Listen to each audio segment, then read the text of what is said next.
Hi guys, my name is Mohammad Javid, performance is my passion, and today on The Young Driver, I'm kicking off a brand new series of videos. And what this is essentially going to be is me taking a highly controversial topic in the automotive world, and I break it down and give you my opinion, and perhaps a solution to the problem at the end of the video. Now with that said, if that sounds interesting, let's get on with the very first episode. Now, the very first edition of these videos that I'm going to do is going to be based on SUVs.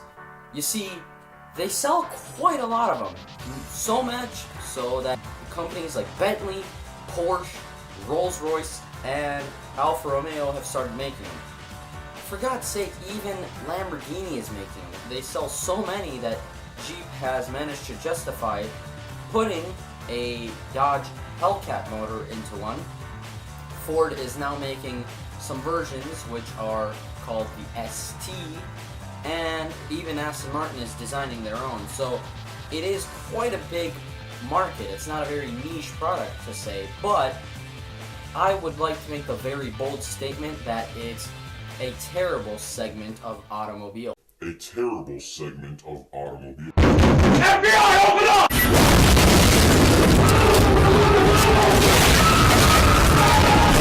It's kind of like leftovers in the fridge. It's what you want to eat least. It's the worst of the worst, and in this video I will break down why I think it is this way. Now, the very first reason why I think SUVs are a terrible style of vehicle is that they are quite wasteful and unnecessary. Yes, they have good capabilities, they have a lot of space, but most people don't use them. For starters, let's start off with the S in sport utility vehicle. So the S stands for sport, and well, in terms of sportiness, it is good if it has a big engine. It's okay, in terms of acceleration, but it's wasteful in the way that it could probably manage a better 0 to 60 time or top speed if it was smaller with the same exact engine, or even with a smaller engine. So it is wasteful in that manner. It's wasteful on fuel. Some of them have 7 seats, but the fact of the matter is, in the United States, very few people actually have a passenger in their car. If you look around you, a lot of the cars that you're looking at have only one passenger in them, and that's essentially just the driver. So to say that you need the third row of seats, it's arguable. If you have that many kids, fine, you might be able to justify it. But, for most people, it's quite unnecessary. It's too big for the average person. It's hard to park, it's not as good as it can be. Now, the second reason why I think SUVs are a bad option of vehicle is that they're expensive. The thing is that they cost a lot more. I mean, a lot of them are based on the same exact platform, but the fact of the matter is, even though they are based on the same platform, they cost a lot more. Do you really want to pay that much more money for one of these vehicles? I mean, take a look at the prices. There's a couple grand worth of gap between these two vehicles, especially when brand new. So, tip to all of my viewers, especially the younger ones, stay away from these vehicles. Initial price is only half the story. You also have to pay for fuel, insurance, and maintenance. And these items are going to inevitably cost more on an SUV. You've also got the issue of maintenance. Okay, if it has four-wheel drive and some complex systems, it's gonna cost a lot to maintain those parts. It's extra parts to wear and tear over time, and it will inevitably break down or need maintenance at some point, and it's going to be expensive to fix. And the last topic is insurance. I mean, insurance isn't very cheap for cars, especially for someone my age, Just keep that in mind for my younger viewers, that insurance is very expensive, so you want to obviously minimize that price as much as you could.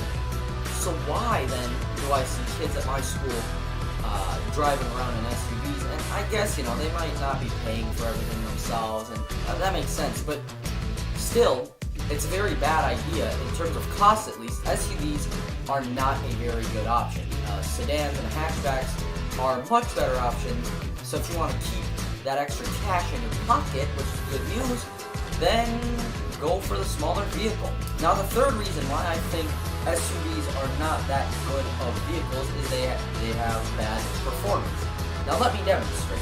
Now when you have a traditional car like this is a Nissan Silvia, and in terms of sizing and shape at least, it's like a traditional car. It's quite short in terms of height, the suspension isn't that loose, and it's quite aerodynamic in terms of design. Here is a Nissan Xterra.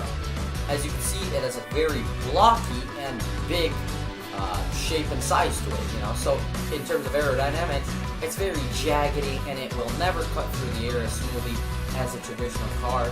The suspension is quite a bit looser, it weighs quite a bit more, and in terms of height, it is very tall, not as wide as it probably should be. In terms of cornering, at least, it's going to be very bad. It will lean in the corners quite a bit more than the traditional style of car. It will never brake as well, so to keep that in mind, the SUV will always be slower. Now you might be saying, okay, fine, but an SUV might have some off-roading capabilities, but I would like to come back at that and say that it's not actually that good off-roading. Most of them are based on the front-wheel drive platforms, as I mentioned before.